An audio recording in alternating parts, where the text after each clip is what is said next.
আমি এখন আসলাম মাটেকা আসলাম আজকে ছবি উঠানোর জন্য। জিলফা ক্রসিং পার হইতেছি।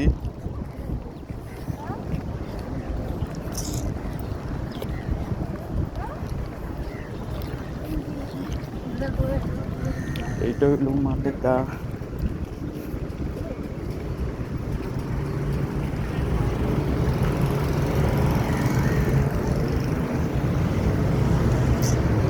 এখন প্রায় সন্ধ্যা হয়ে গেছে। মাটেকা ঐতিহাসিক ব্রিটিশ আমলে তৈরি এই ভবনটি মালয়েশিয়া পর্যটকদের কাছে এক প্রাণকেন্দ্র।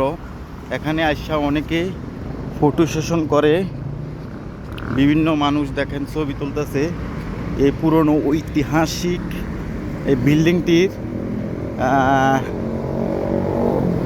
বেড়া দিয়ে রাখছে, তবে ভিতরে কাজ চলতেছে, কিছু মেরামত কাজ চলতেছে। দেখেন এই ইফতারের সময় রমজানে এই মাঠটা সবসময় ভরপুর থাকে। ঠিক আছে, সবসময় ভরপুর থাকে। এটার ভিতরে ইফতারি করে শহরের মানুষ এই মাটেকাতে।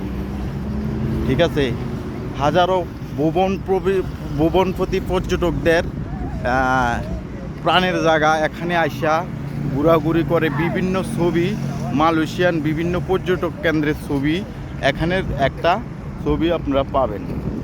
ঠিক আছে, এই মাটেকা।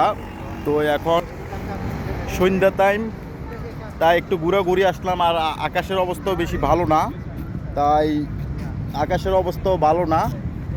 তাই আজকে মানে একটু তাড়াতাড়ি চলে যাব। আকাশের অবস্থা বেশি ভালো না। আর যদি আমার গেঞ্জিটা কেমন লাগছে অবশ্যই কমেন্ট করে জানাবেন। এটা বাংলাদেশের একটি নতুন ব্র্যান্ড, তবে নতুন একটি ব্র্যান্ড। গেঞ্জিটার মানে অনেক ভালো একটা ব্র্যান্ড।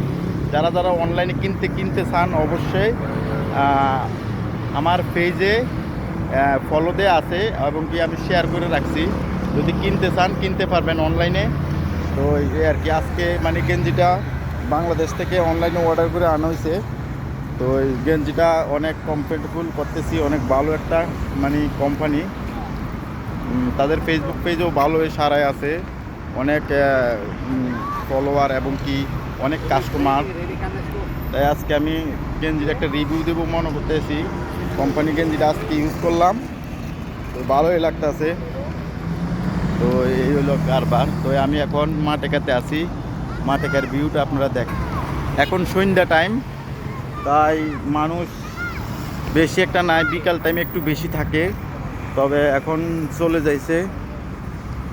এই হলো হাল অবস্থা।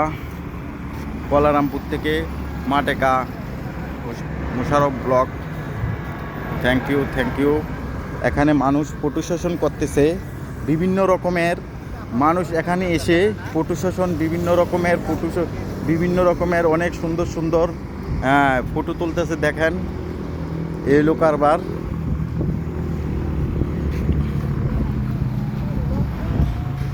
এক সময় মোবাইলে আপনাদের সাথে ভিডিও করে ভালোভাবে মানে দেখানোর চেষ্টা করব। এখানে কিভাবে এখন বৃষ্টি অনেক সম্ভাবনা বেশি, এই কারণে মানুষ তাড়াতাড়ি চলে গেছে। ঠিক আছে।